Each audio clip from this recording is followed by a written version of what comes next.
Hi guys, assalamu alaikum. I hope you're all doing well and having a good day. The video you have all been waiting for is finally here.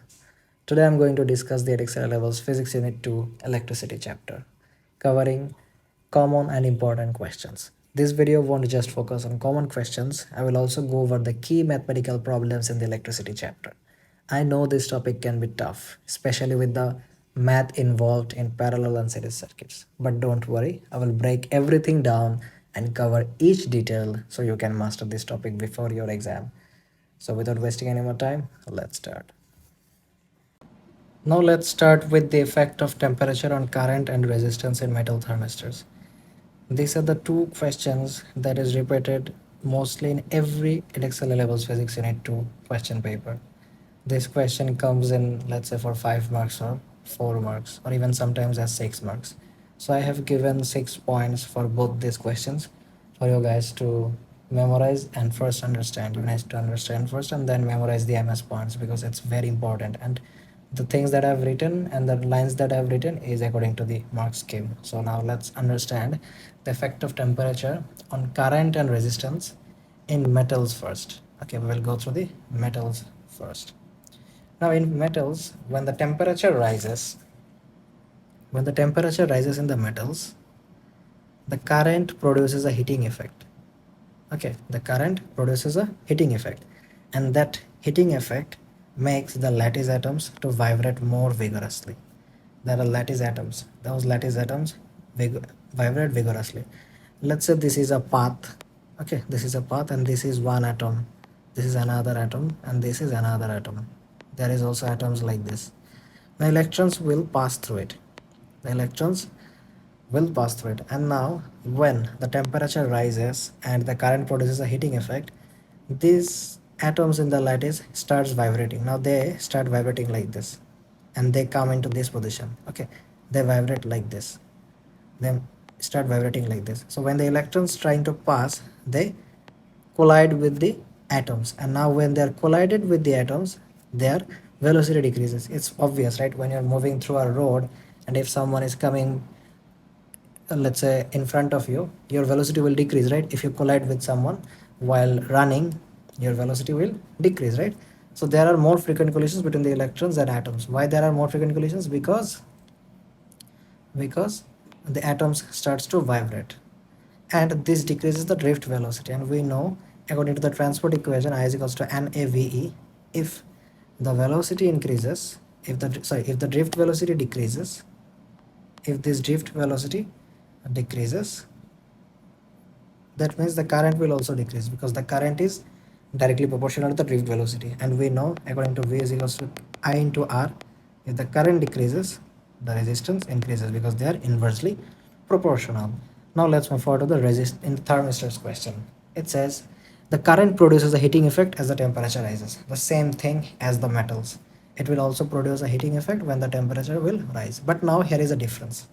The difference is, in metals, when the temperature rise, there were lattice were vibrating more and more, right? The lattice atoms started vibrating more and more. But here in the thermistor, when there is a heating effect, as the temperature is increased, when the current produces a heating effect, at that time, the number of free electrons increases. The number of free electrons increases means um, the atoms will release electrons from the outer shell, creating free charge carriers.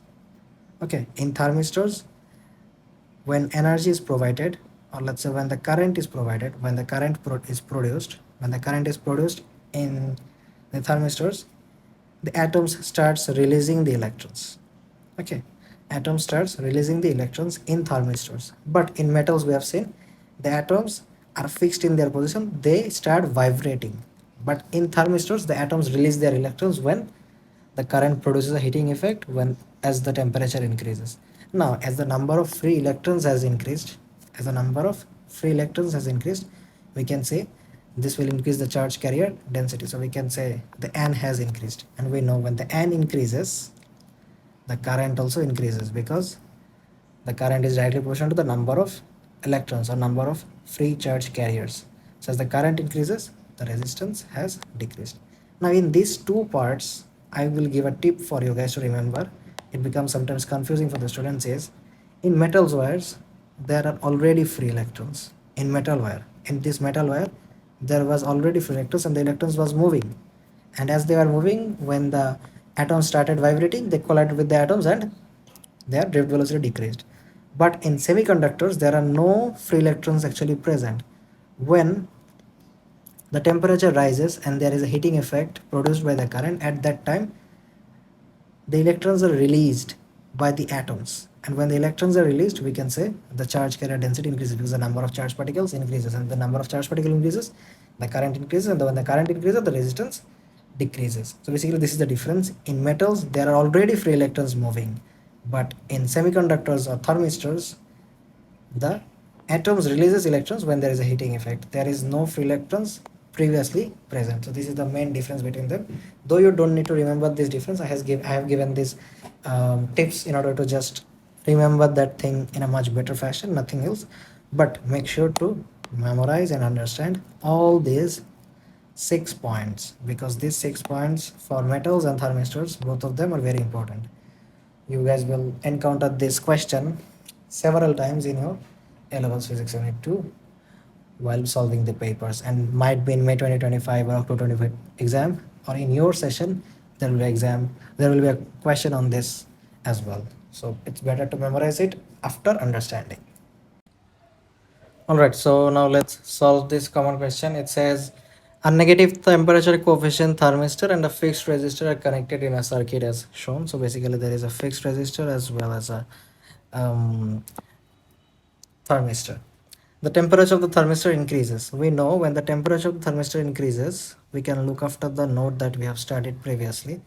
We know when the temperature rises in a thermistor, the resistance decreases and the current increases, right? We have seen that in our notes that I have asked you to memorize. So our ammeter reading will increase, and when the current increases, we know the voltage also increases. So our correct answer will be D. And here I have written some extra informations that when the resistance decreases, the current flows more around the thermistor. Okay, so PD across the thermistor decreases, so PD across the fixed resistor increases. Okay, and the reason behind that is the voltage, there is a very small difference, that is when the resistance decreases, the current in the circuit increases, because the current in this is the same for both the thermistor and the resistor, because both of them are in series. But in terms of voltage, the voltage across the thermistor decreases, and when the voltage across the thermistor decreases, we know the voltage across the resistor increases, and the voltmeter is connected to the resistor. That's why it is increasing right here. Okay, this is one concept that you guys will have to pay attention to. They didn't only say about the voltage reading of the thermistor, they said about the voltage reading of the voltmeter, which means the voltmeter is connected to the resistor and not the thermistor. Okay,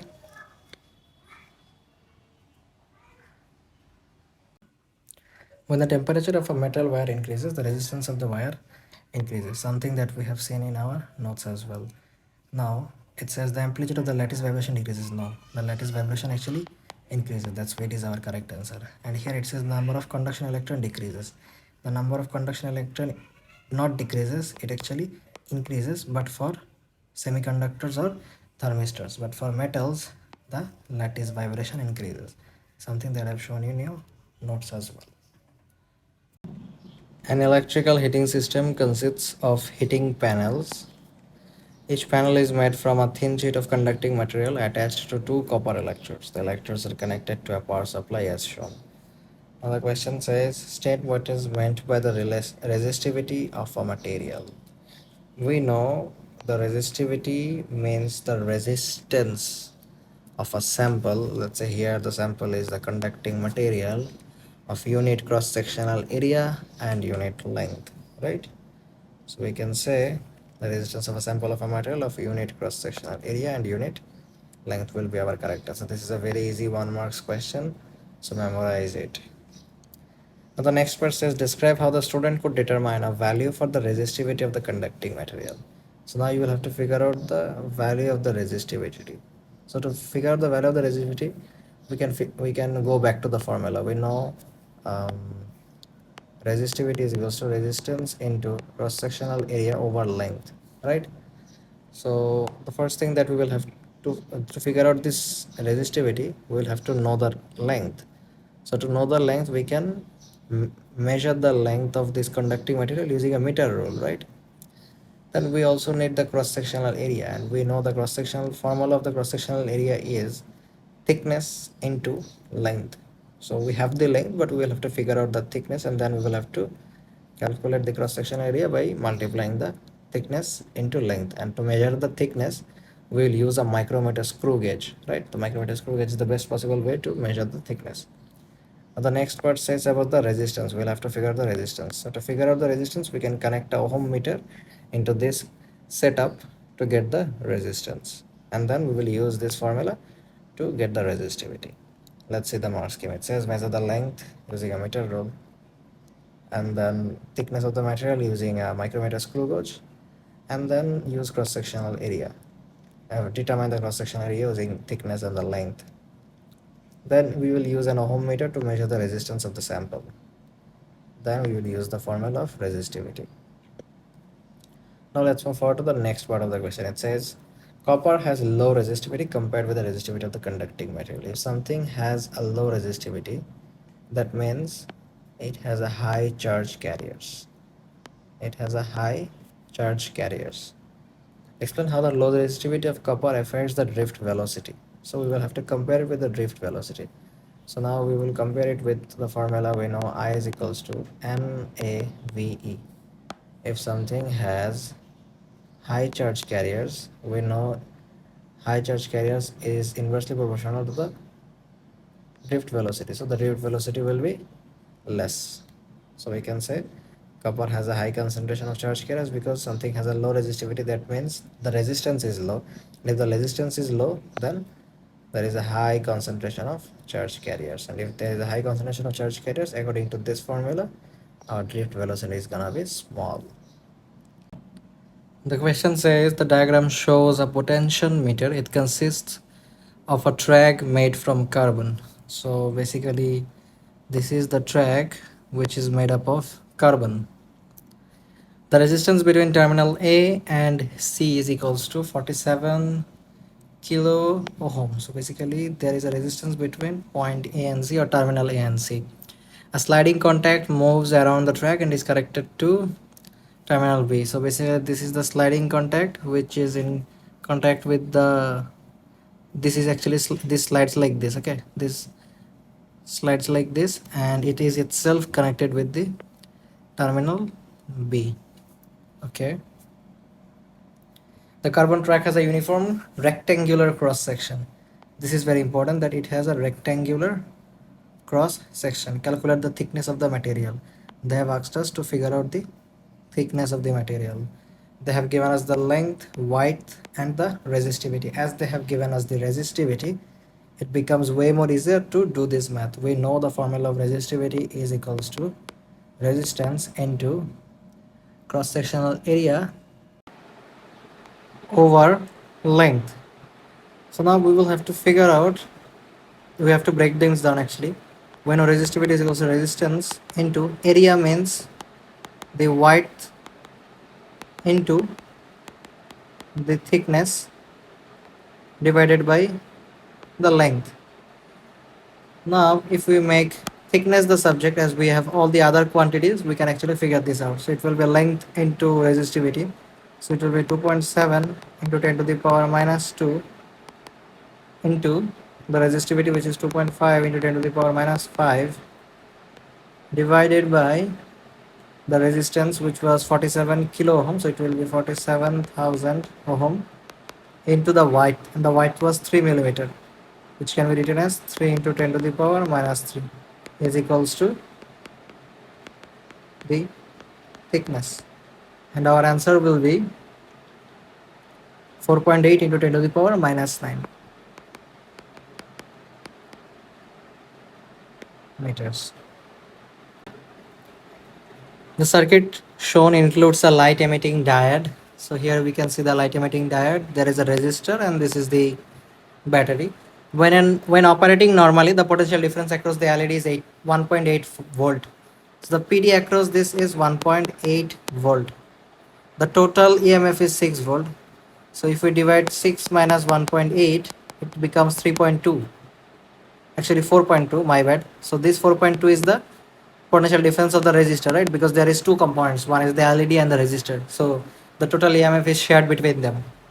Now it says so that the current is about this. We will have to figure out the current. As we have got the resistance of the resistor, we can use we'll have to use the voltage of this one to figure out the current, because we don't know the resistance of the LED and we know the resistance of the resistor. That's why we'll use this voltage to figure out the current rather than this 1.8 voltage, and they have given this 1.8 voltage just to confuse you, nothing else, or just to bring out the wrong answer out of you.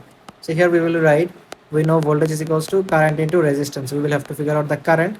So current is equals to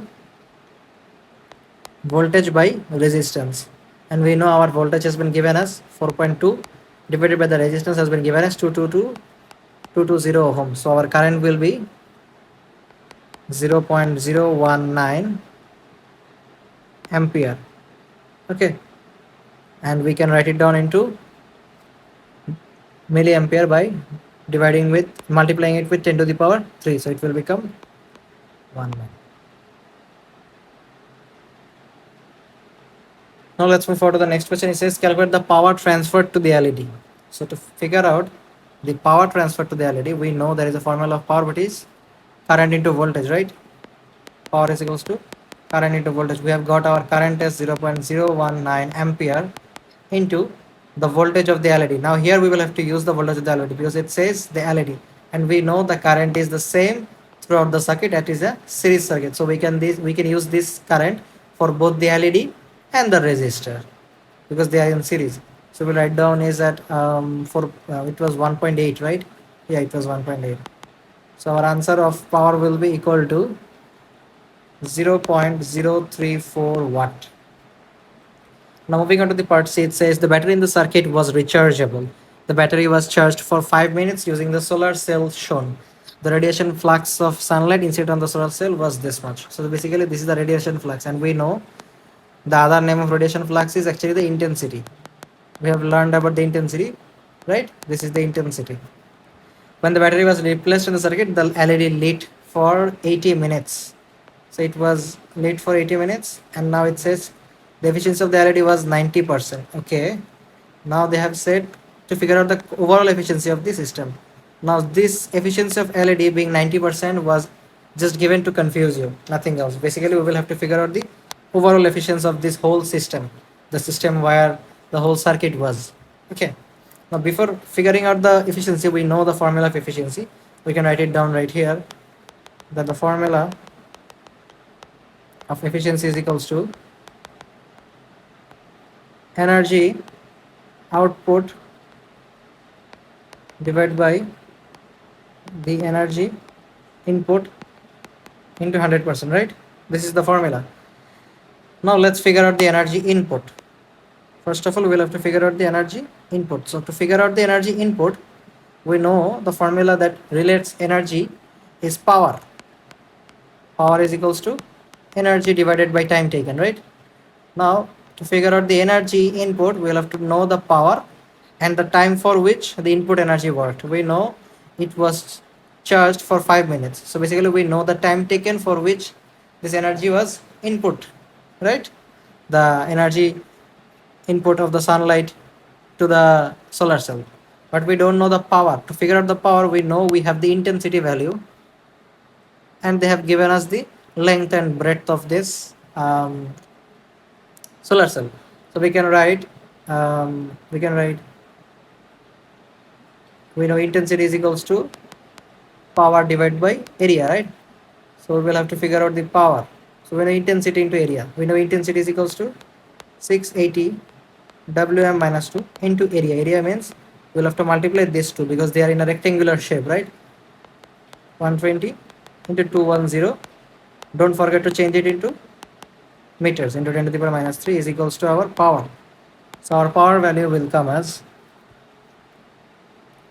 17.14 meter. So this is basically the value of power, and we have got the power value and we had the time as 5 minutes, so we can figure out the energy easily. So energy is equals to 17.14 into the time, which is 5 into 60. Never ever forget to convert it into seconds. 5 minutes is like that. So our energy input value will be 5141 joules. This is our energy input value. Now let's figure out the energy output value. Now energy output value was that the LED lit for 90 minutes. We know to figure out the energy output, we need the power and the time. We know the time is 80 minutes and the power was, for LED the power was 0.034. So we can multiply both of them, right? So it will be 0.034 into 80 into 60, because we have to convert the minutes into seconds, and the value will be 163 joule. So we have got our energy input as well as the energy output. We can divide both of them and figure out the overall efficiency, which will be equal to the energy output. And here is the main gamble that they had played. The gamble was, we know that energy output is the energy that was given to this LED, right? This was the energy output of the LED. This should have been the energy output from the LED, but this is actually not the energy output of the LED, because the efficiency of the LED was 90%. So this was the 100% of the, this was the 100% of the energy output that should have been from the LED, but the LED couldn't provide the 100% efficiency. The LED only provided 90% of the overall energy output it should have given. So we will take only 90% of 163 as our energy output. So we'll write 0.9, or we can actually write 90%, if that's better. We can write 90% into 163 divided by the energy input, which was 5141, into 100%. Or you can also just, you can either do 100% or you cannot do. It's your decision. You can do either of them. You can multiply it with 100 or without 100. Both the answers are actually taken. So our correct answer will be equal to 0.0285. And our overall efficiency can be written as 0.03. And if we had multiplied with 100, then this value would have been 3%. You can give either of them. Both the answers are taken. But the main part here was that this was actually the energy output that should have come from the LED, but it would have come as 163 if the efficiency was 90%. But sorry, if the efficiency was 100%. But as the efficiency was 90%, we will take only 90% of 163, which will come as the energy output, because the efficiency of the LED was 90%. So this was the main tricky part of this question. Hopefully you guys have understood it. Now let's move on to the next question. The question says the efficiency of different types of solar panel used to generate electricity varies widely. So basically the efficiency varies. A solar panel was connected to a resistor and placed inside in sunlight. Okay, it was connected in, so it was placed in sunlight to charge up, right? The following data was collected: radiation flux of sunlight, dimensions of the solar panel. So basically radiation flux means the intensity. Okay, and the dimensions means the area. They have given us the area as linked into white, and they have given us the potential difference across the resistor and current through the resistor. So basically the power that this circuit will have will be transferred to this, right, resistors. Now it says calculate the efficiency of the solar panel when transferring light energy to the electrical energy in the resistor. So it will be transferring electrical energy to the resistor. So the electrical energy gained by the resistor will be equal to the useful energy input, right? Useful energy output, my bad. So this will be my power output, and the solar panel will be transferring light energy. It will be my power input. It will be my power input, and they have asked me to figure out the efficiency. So now let's write the formula of efficiency.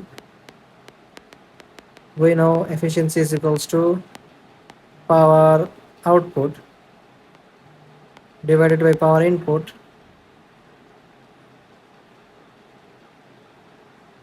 into 100%, right?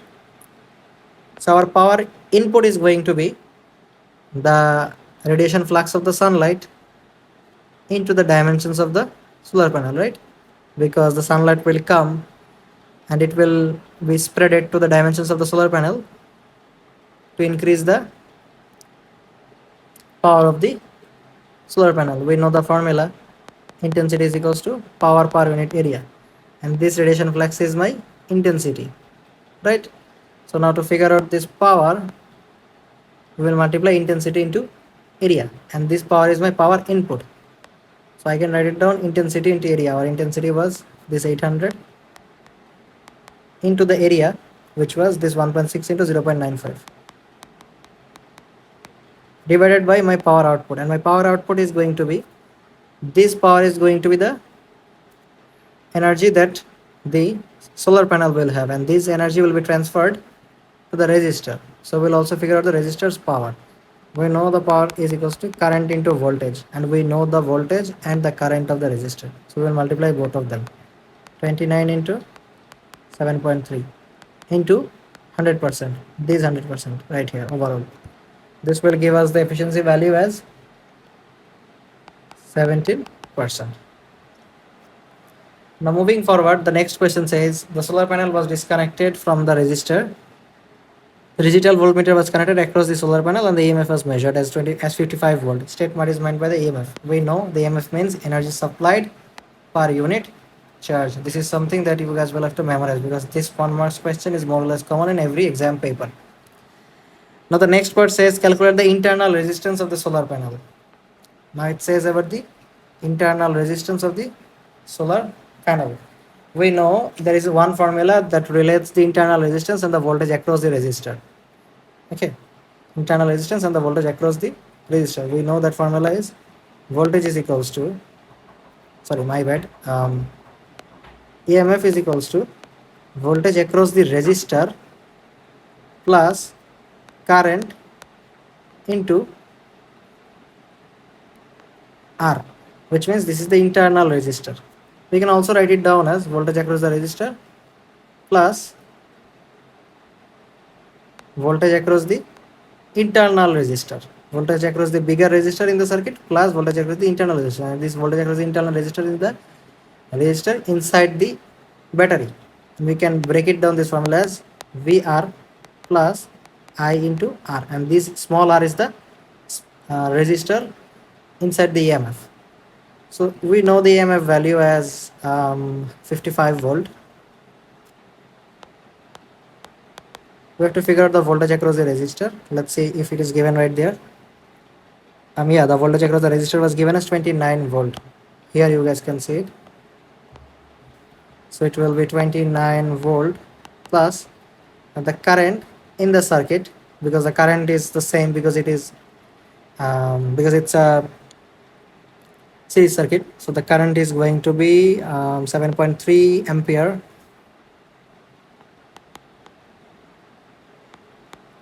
into the internal resistance of the solar panel or the battery, and here the solar panel is acting as the battery. So if we make R the subject, our answer will be 3.56 ohm. So this will be my answer.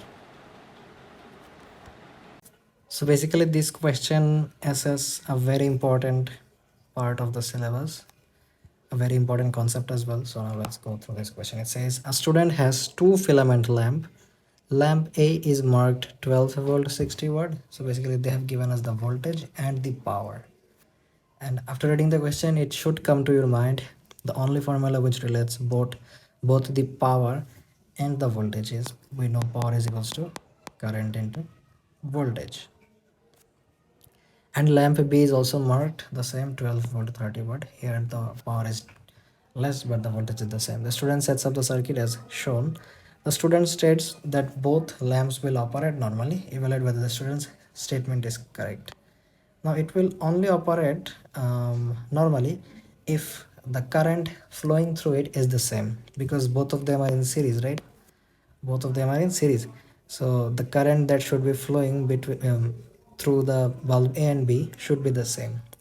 So now if we figure out the current for either of them, for let's say bulb A, for bulb A the current is equals to 60 divided by 12, which is equals to 5 ampere, and for bulb B it is 30 divided by 12 is equals to 2.5 ampere. So here what we can notice is the current value is not the same, and as the current values are not the same, there should have been the same current value, right, as both of them are in series. So we can say the circuit here is a series circuit, so the current should be the same for both, and the current is not the same. A will have too little current, as this A has little current compared to B. Basically this will be the bulb A and this will be the bulb B, and B will have too much current, will have greater current than A, so it will not operate normally. Therefore the student is incorrect that they will operate normally. No, they are not going to operate normally.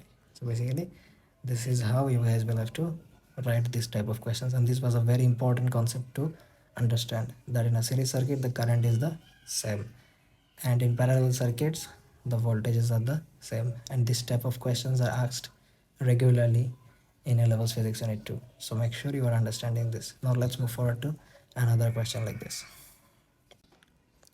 Alright guys, so now let's solve this question number 16. It says an irrigation system uses a pump to move water from a lower level to a higher level. The electricity for the pump is generated using a panel of solar cells. This is the type of question we have been seeing a lot, right? But there is a difference in this question. That's why I'm going through it. The panel of solar cell is 1.20 meter long and wide of 0.80. To pump water from the lower level to the higher level, the pump needs a minimum power of 140. So this is the power output that is required to pump the water from the lower level to the higher level. Now, as they have asked us to figure out the minimum efficiency, and they have given us the minimum power output, to figure out the efficiency we need the minimum input as well, and we know they have given us the intensity formula, intensity value, and the area can be figured out from the length and width, and we know intensity is equals to power over area. So power at a power of sun at solar cell is going to be intensity into area, and our intensity is 1040 and the area is 1.20 into 0.80. We'll have to multiply the length into the width, so we'll get the power of the sun, and the power of the sun is our power input. This is my power input, and we know the efficiency is power output by power input into 100%. So if we use the formula, we will get the value as either 0.14 or 14%. If you use the 100 value, you will get the value as 14%. And if you don't multiply with the 14, you will get the value as 0.14. Either of them is correct. No issues with that. Now the main reason behind solving this question was this. It says suggest two reasons why the value calculated is the minimum efficiency that will operate the pump. So this is the minimum efficiency that will operate the pump. If the efficiency is smaller than this, then the pump will not operate. Okay. If the efficiency is smaller than this, then the pump will not operate. Now I have taken the more scheme points right here to make you guys understand each and every point, so that you guys can understand it in real detail. You can write any of these points, and you can write any two of these points actually.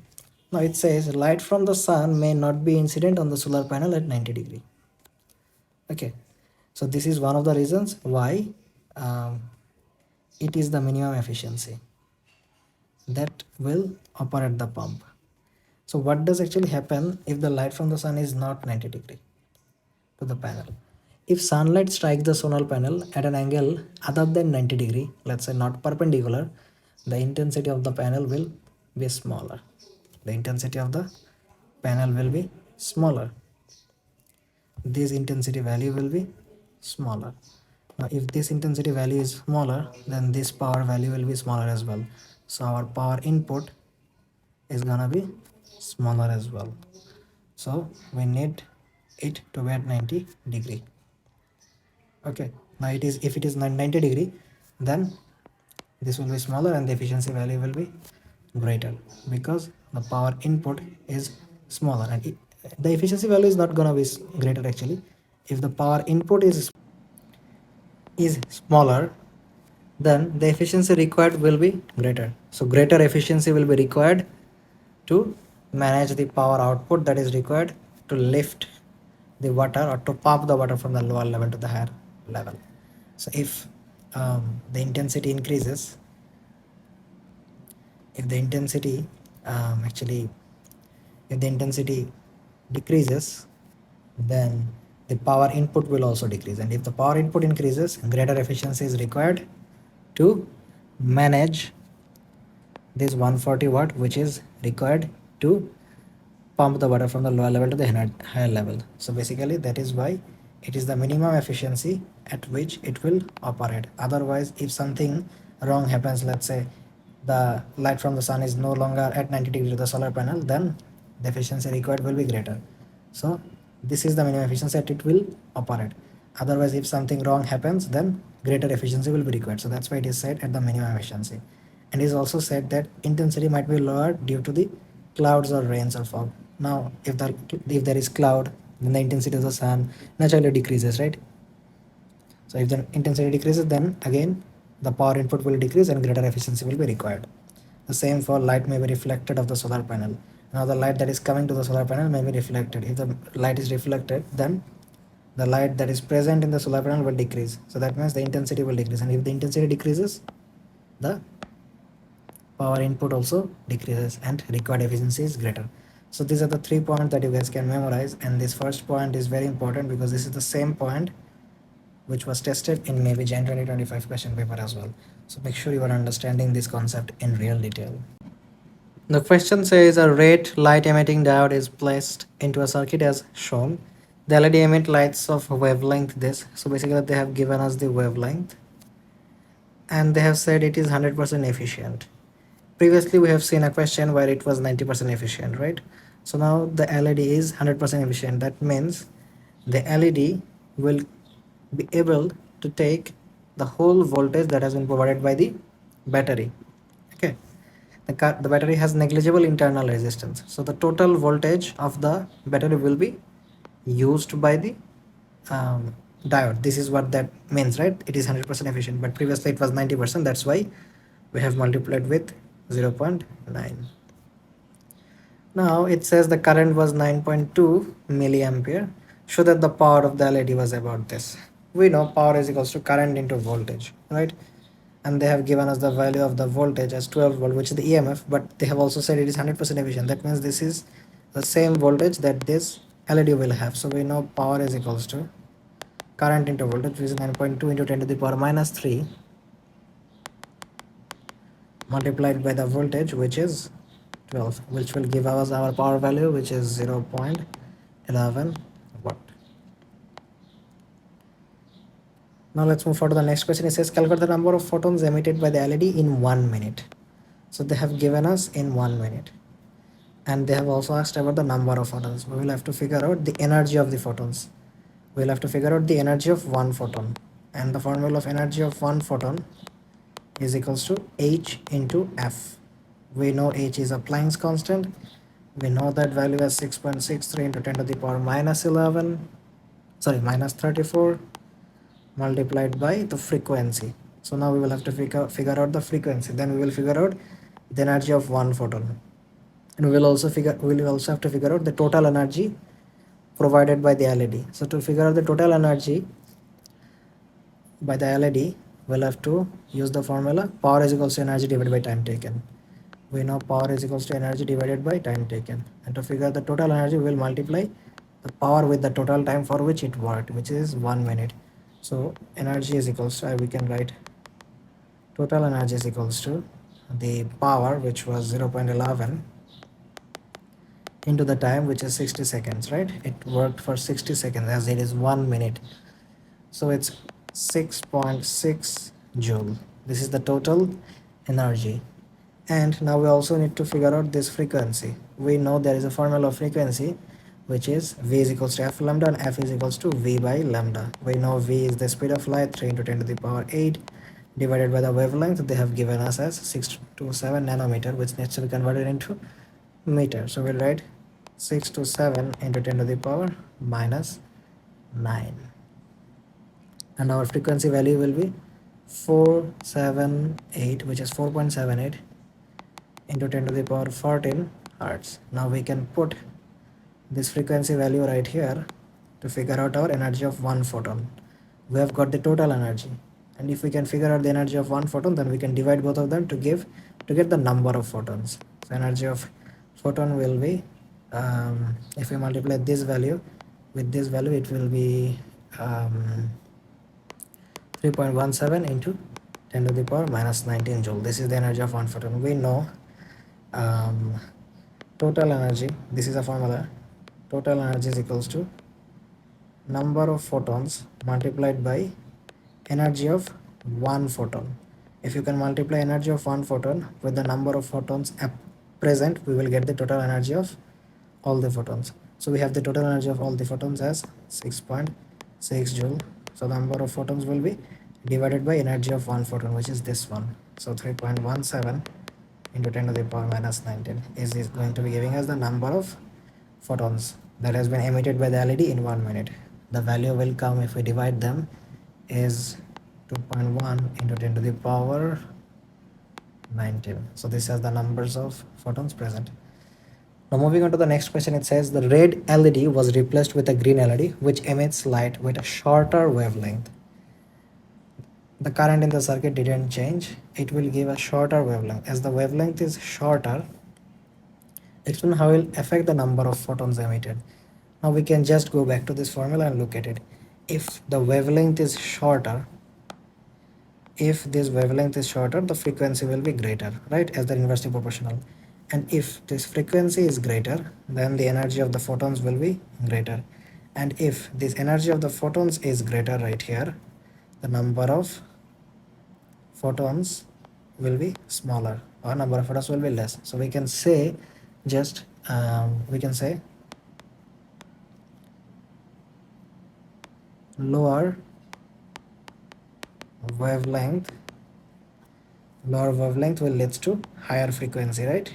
So we can say lower wavelength leads to higher frequency, which makes the as the frequency is higher, which makes the energy of the photon greater, which makes the energy. Don't write it like this, write it as a words, but I'm writing it like this to save time so that I can solve more papers for you, which makes the energy of the photon greater. And as the energy of the photon is greater, as the energy of the proton is greater, we can say therefore as the energy of each photon is greater and the total energy is the same, energy of each photon is greater but the total energy is the same, we can say the number of photons decreases. Therefore the number of photons decreases. Now the next part, it says the maximum intensity of sunlight at the earth's surface is this. So this is the intensity. Alright. The student says that the intensity of light at a distance of 5 meters from an LED with the power of this is greater than the intensity of sunlight at the earth's surface. Student says whether we asked us to assess.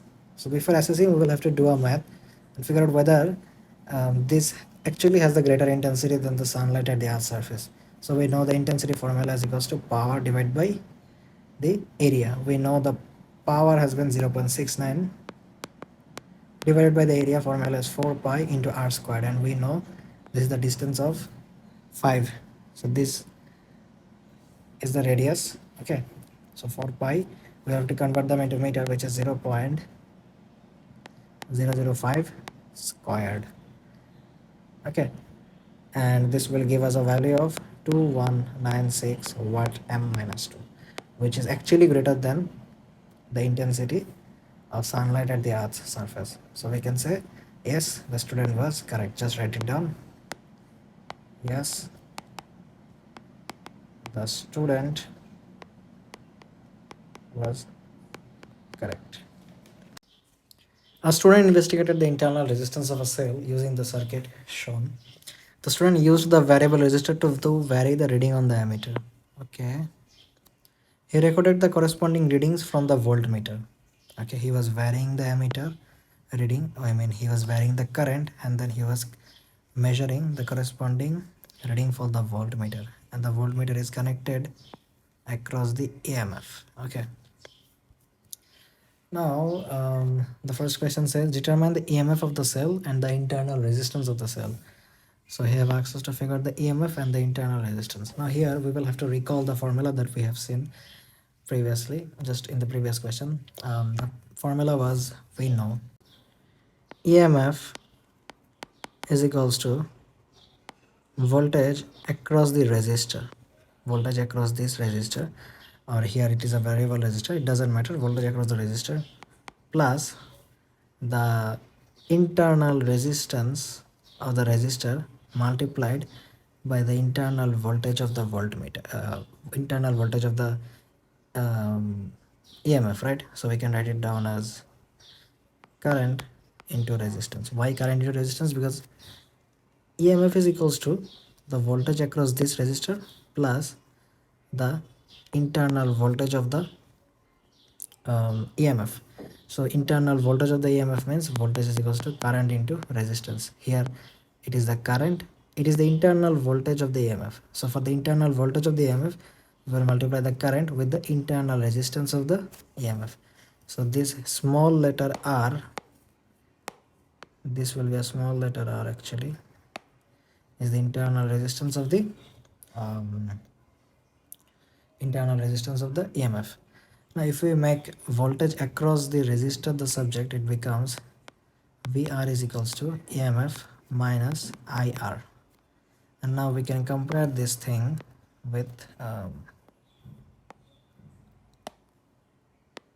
we can compare this whole thing with y is equals to mx plus c. We can write V equals to minus Ri plus the EMF. Then compare it with the y is equals to mx plus c as they have given us the graph. Y is equals to mx plus c. So our EMF value is going to be our y-intercept, and they have asked us to figure out our EMF value. So we can easily figure out the EMF value using the y-intercept. Now we'll just need to extend this graph a little bit. We will just extend this graph and make it go like this. So if we extend it and go it like this, this value will be, if this is 1.42, this is 1. No, actually this is 1. The middle is 1.5. If this is 1.5, so we can say it is 1.5, as it is at the middle of 1.4 and 1.6, we can say it is 1.5. Hopefully you guys can figure this out using the box and it is not an issue for you. So we can say EMF is equals to 1.5. Now we have to also figure out the internal resistance of the EMF. Now the internal resistance of the EMF is the gradient. As we can see, the internal resistance of the EMF is the gradient. Now we have to figure out this gradient value. So to figure out this gradient value, we can take this part and connect it with this, or we can actually extend it a little more.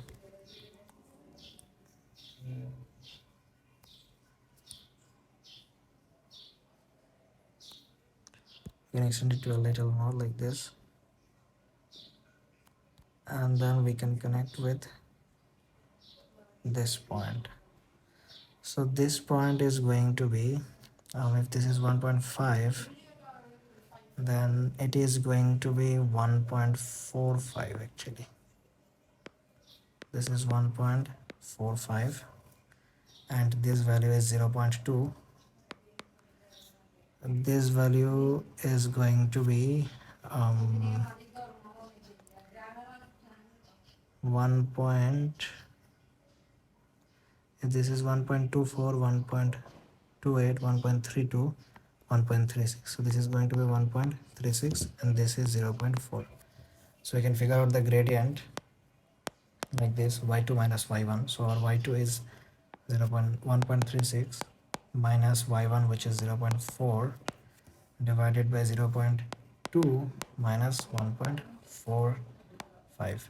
The reason behind taking 0.2 right here is because for this y2 value, this one was our x1, and for this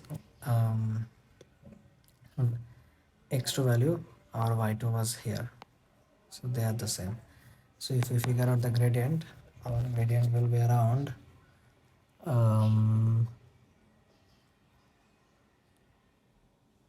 it will be 0.75. So it is within the range, because the range says from 0.72 to 0.78. So our answer is correct. Now moving on to the next part of the question, it says the student placed an identical cell in series with the original cell in the circuit. So basically now there is two cells. So previously there was only one cell, and now here is another cell as well. If you increase another cell, so the voltmeter reading right here will increase as well, right? It will have double the EMF value, because previously the EMF value was, let's say, 1.5. Now the EMF value will be greater, right? The voltmeter across these two cells will give the value of the two EMF values. So previously it was 1.5 and now it is going to be greater. So we can say our y-intercept will be doubled as well, right? As there is two cells right now, for one cell the EMF value was 1.5, for two cell it is going to be another 1.5. So the voltmeter reading across the two cells will be 3.0. So we can say the y-intercept will be doubled. And then another thing we can see, he connected the voltmeter across both cells and repeated the investigation. The student plotted a new graph of this voltmeter and emitter reading. So our new graph is different from the graph of the cells. Now let's compare about the gradient as well, about this minus r, the gradient. Now if the y-intercept is greater, then the gradient will be greater as well, right? If the y-intercept is greater, the gradient is going to be greater as well. Now let's have a look at this. The y-intercept will be doubled since the EMF is doubled. Now the two cells are present, so EMF will be doubled. Since the cells are in series, their combined internal resistance will be doubled as well, right? If as they are in series, we know in series the resistance are added, right? In series the resistance are added, that they have the combined internal resistance.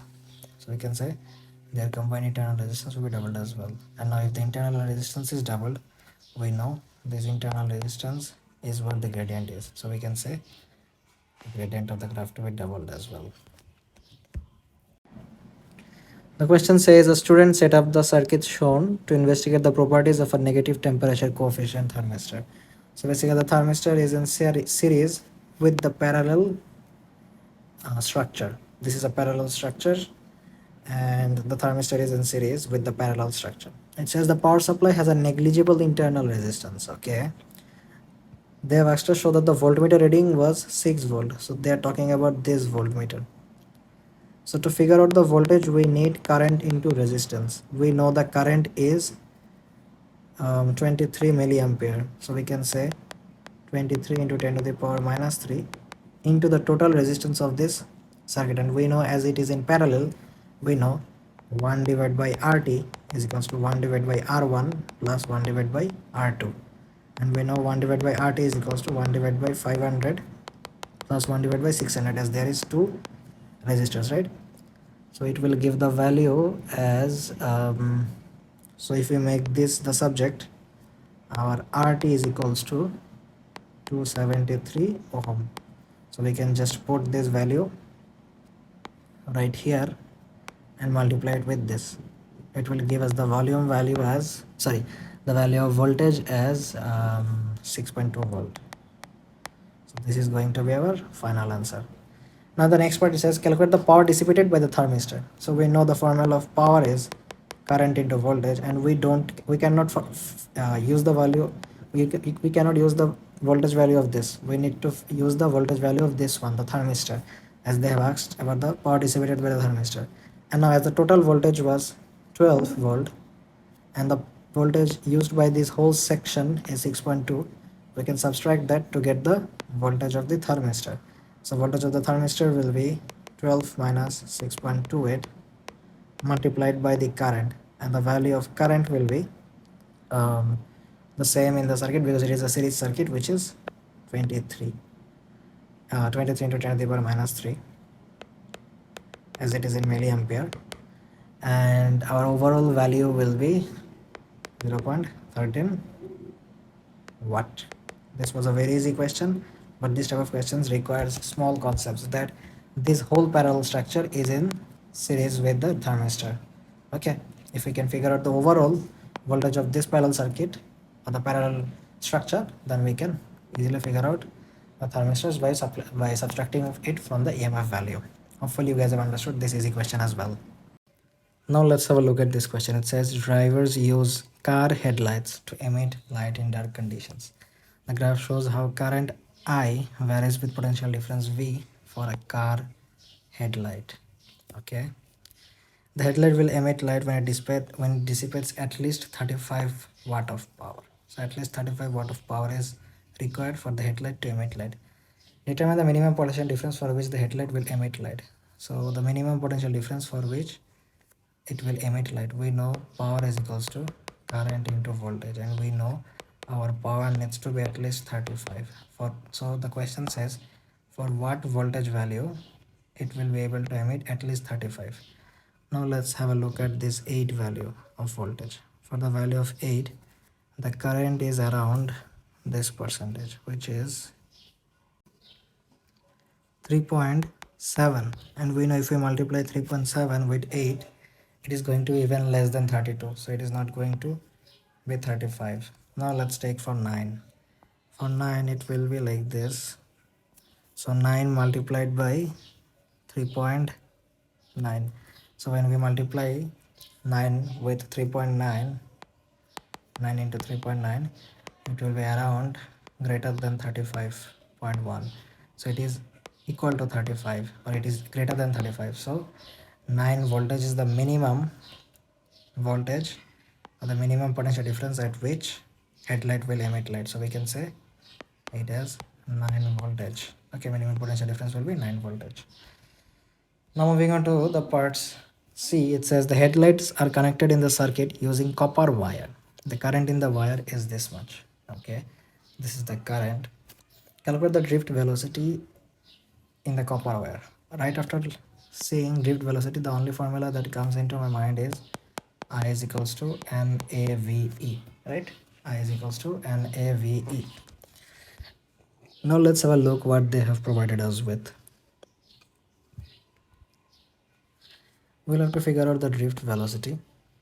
So we can write V is equals to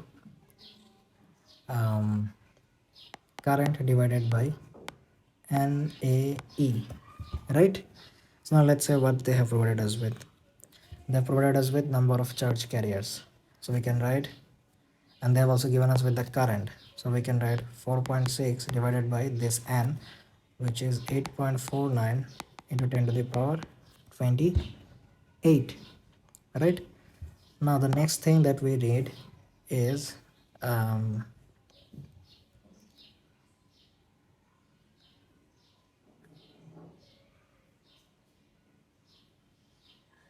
we need the charge.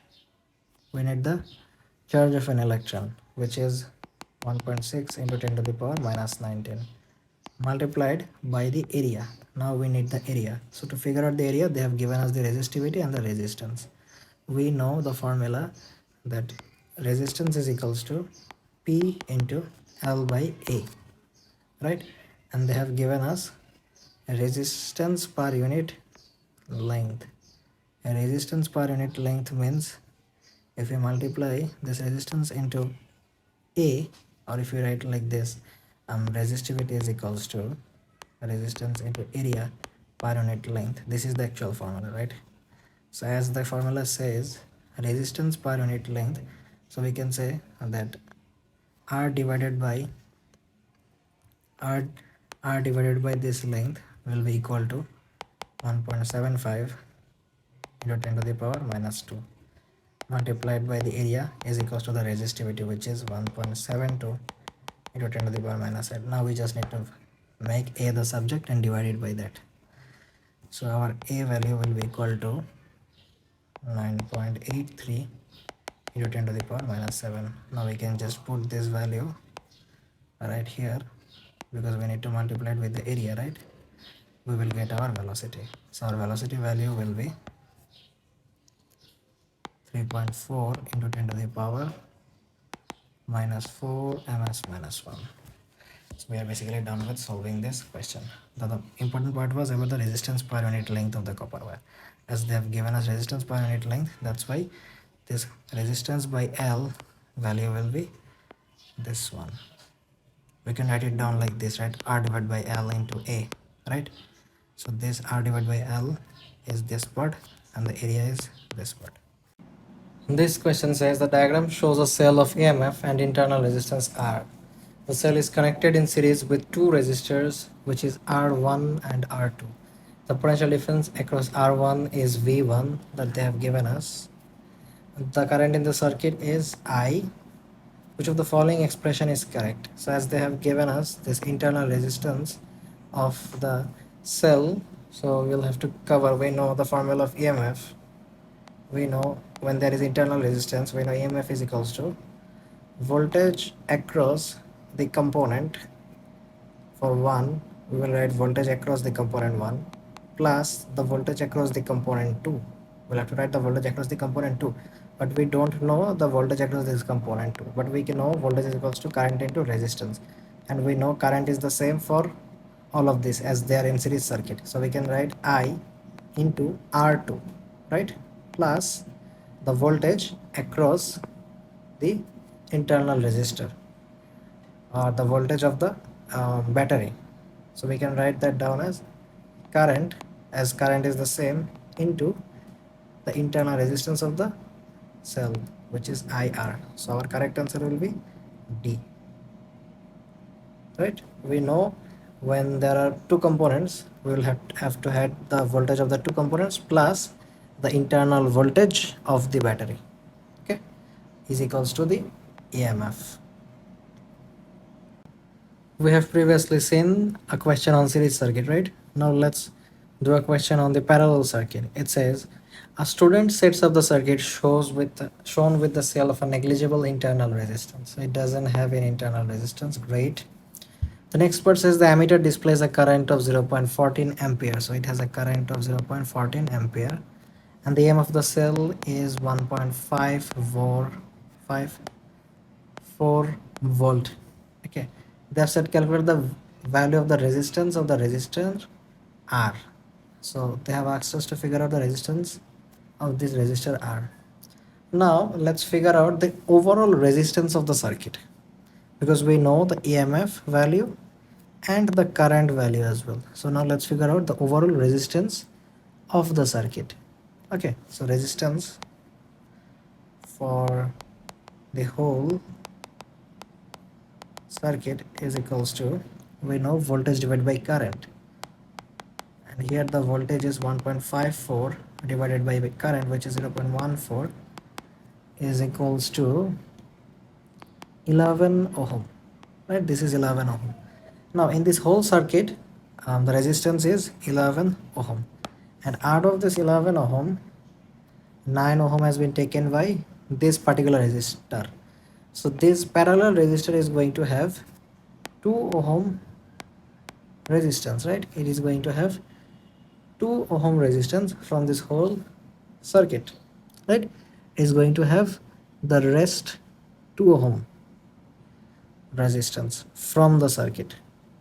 Okay, this is the resistance of the parallel section. So we can write it down, the resistance of the parallel section, which will be 11 minus 9, which is equals to 2 ohm. Now you guys might have a question that, sir, it does have its own resistance, but how does the parallel section's resistance is less than this 3 ohm? The thing is actually different. The thing is, this is the 3 ohm resistor, this is the 3 ohm resistance of one particular resistor in parallel section, but the total resistance is going to be 2. So we know 1 divided by RT is total resistance is equals to 1 divided by R1 plus 1 divided by R2. This is a very important formula that you guys will have to be familiar with to score high on your exam.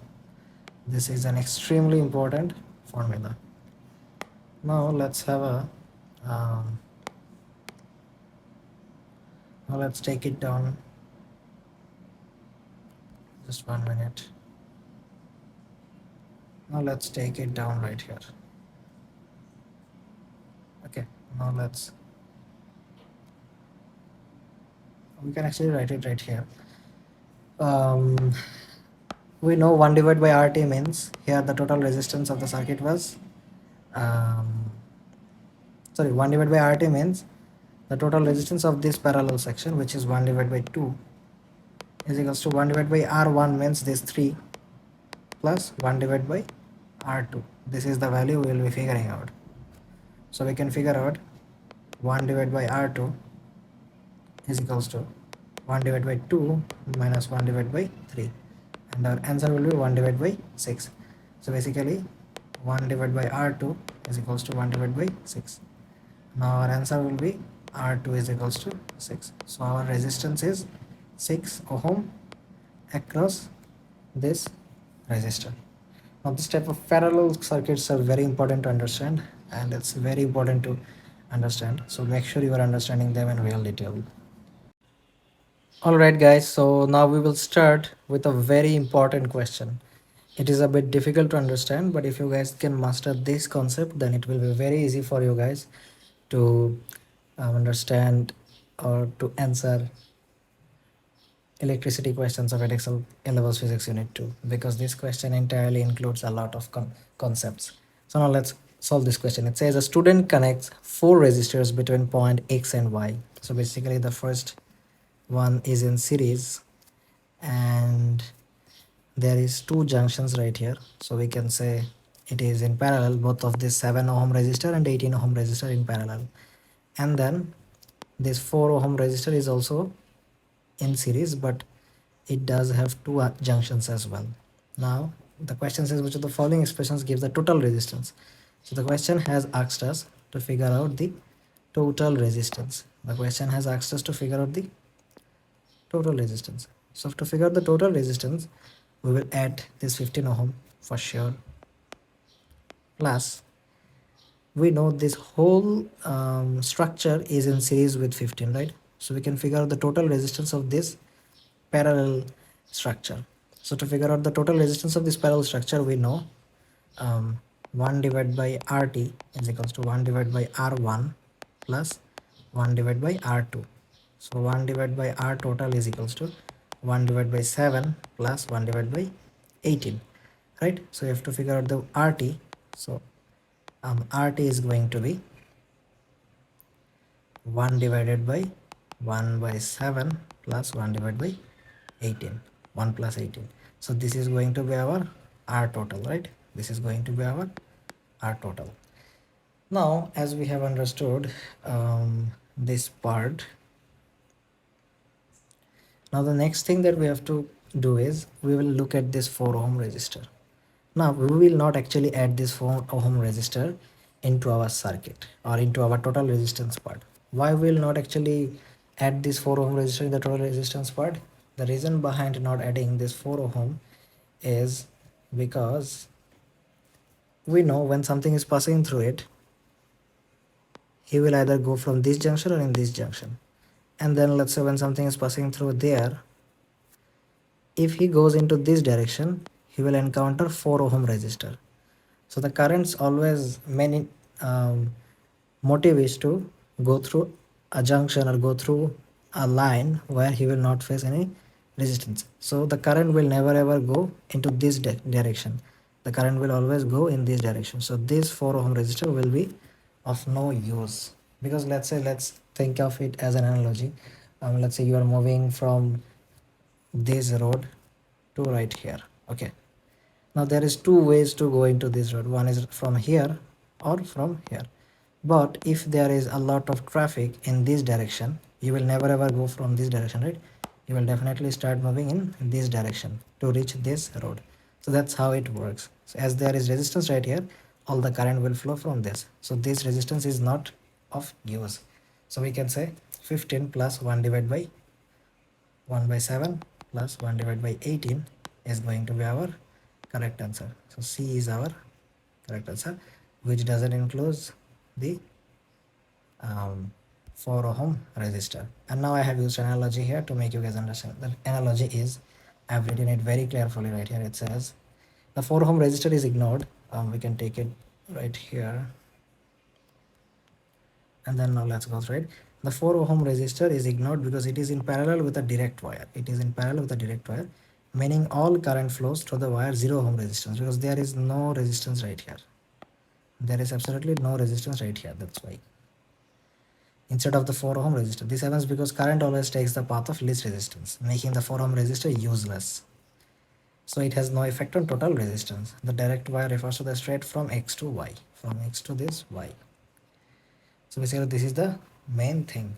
If a resistor is shorted out, it means no current flows through it. Just like how cars would always take a smooth road instead of one with speed bumps. So basically this is the main concept. Hopefully you guys have understood it completely. Alright guys, I hope you have been finding the video helpful so far. If you want to solve all the recent question papers from January 2020 to January 2025 with me, you can join my question papers marathon course. Whether you are an A2 candidate or a physics unit 2 and 3 candidate for the May 2025 exam, you can still join my question papers marathon course. It will help you to boost at least further 5 or 10 marks, because the kind of digital resources and exclusive notes you will be getting, it will definitely help you to score more. And if you have more time, and if your exam is in October 25 or Jan 26 or any upcoming sessions, you can join my high impact crash course. There you will get the chance to complete the full syllabus with me, and then complete the specialized booklets of mine with me.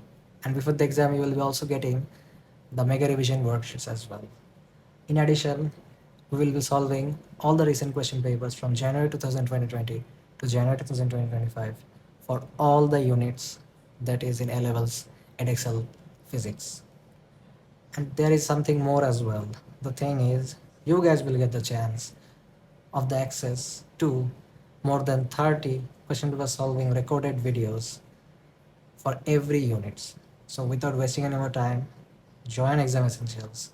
Join me to ameliorate your preparation.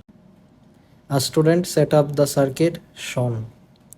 Calculate the number of electrons passing point X each second. So basically this is the point X, and they have asked us to figure out the number of electrons that will be passing through point X each second. So they have given us the time as well as each second. So it has become way more easier to solve it right now. So basically we know the voltage of the circuit, right? We know the EMF of the circuit, which is 12 volt, and we don't know the current. Actually, we don't know the current of the circuit. So if we have to figure out the current of the circuit, we will have to figure out the total resistance of the circuit. We know this 4 ohm resistor is the resistor of it is the resistance of the resistor which is in series. Now we will have to figure out the resistance of this whole parallel structure. So to figure out the resistance of this whole parallel structure, we will do the famous formula 1 divided by RT is equals to 1 divided by R1 plus 1 divided by R2. So it becomes that our resistance of the parallel circuit comes as 2 ohm. As the resistance of the parallel circuit has come 2 ohm, we can add both of them to get the total resistance. Now we have got the total resistance of the circuit. Now using this total resistance and this EMF value, we can figure out the total current of the circuit, which comes as 2 ampere, which has come as 2 ampere. Now we have got the current of the current that is flowing through the whole circuit. But as every resistor has different resistance, we'll have to figure out the voltage of each resistor, or the potential difference across each resistor. So to figure out the potential difference across this resistor, we know we have the resistance, and we know the current as well, which is 2 ohm. So the voltage across the 4 ohm resistor will be current into resistance, which is 2 ohm into 4 ohm. Okay, now the next thing we can do is we can figure out the voltage across this parallel structure. So the voltage across this parallel structure will So the voltage across this parallel resistor will be, we know the total EMF is 12 volt, and this EMF is shared between the voltage across the resistor and this parallel circuit, right? If we subtract this 4 ohm resistor from this 12, we will get the voltage across this parallel circuit, right? So voltage across so the voltage across this parallel circuit will be 12 minus 8, because we know the voltage across the 4 ohm resistor was 8 volt, right? So we have got the voltage of this 4 ohm resistor as well as the voltage of this parallel structure. Now the question asked us to figure out the number of electrons passing through point X. So to figure out the number of electrons passing through this point X, we'll have to figure out the current at this point X, right? We will have to figure out the current across this X. Now we know the formula of current is voltage divided by resistance, and we know voltage right here in the parallel circuit was 4 volt, right? If it was 4 volt and the resistance is 6, we can figure out the current as 2 by 3 ampere. So we have got that our current is 2 by 3 ampere. Now as they have asked us about the number of electrons, so it is necessary to figure out the charge, right? And we know charge is equals to current into time. We have our current as 2 by 3, and it said about 1 seconds, as it has, this question has say 1 second. That's why we know that it is 2 by 3 coulomb of charge. Now we know our coulomb of charge. Now we'll just have to figure out the number of electrons. We know if 1.6 into 10 to the power minus 19 coulomb of charge is equals to 1 electron, I mean 1 electron has this much coulomb of charge, then 1 coulomb of charge have 1 divided by 1.6 into 10 to the power minus 19, and 2 by 3 coulomb of charge will have 1 into 2 by 3 divided by 1.6 into 10 to the power minus 19, right? This is the amount of, this is the number of electrons that 2 by 3 coulomb of charge will have. Because if 1.6 into 10 to the power minus 19 coulomb of charge has 1 electron, then 2 by 3 coulomb of charge will have this configuration of electrons. So now this is how we have figured out that our value of number of electrons per second will be 4.167 into 10 to the power 8. Alright, so now moving on to the next part of this question, it says another resistor Y is added to the circuit as shown. So basically Y is added right here, and the student wrote the following statement. It says when resistor Y is added, the resistance of the parallel section increases. So it says that the resistance of the parallel section will increase and the resistance of the whole circuit will increase as well. So by the formula power is equals to I square R, the power dissipated by the whole circuit also increases. So it also says the power dissipated will also increase. Now let's work on this, what it actually says. Now we know one formula, right? We know one formula, and the formula is total resistance is gonna be equal to 4 plus this 4 plus this parallel section. So it is going to be 3, as it is a parallel section, we will write 1 divided by 3 plus y plus 1 divided by 6, right? This is how it's gonna be, because both of them are in series, so we will have to add them in the parallel section. Both of them are in series, but both of these together are in parallel with 6 ohm. That's why 1 divided by 3 plus y plus 1 divided by 6, right? This is how we will actually write them. Now we don't know what is the actual value of this is minus 1. We will write it minus 1 because this will be divided by 1, right? This will be divided by 1. That's why I have written minus 1 just right here, nothing else. Okay, just write it minus 1, or you can also write it down like this. Let me write that down for you guys to make it easier. We can write it down like this, which will be RT is equals to 4 plus 1 divided by 1 by 3 plus I plus 1 divided by the 6.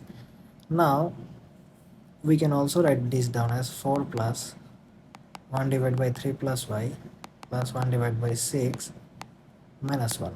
We will have a power of minus 1. Okay, now let's take this y as any value. Let's say y is equals to 2.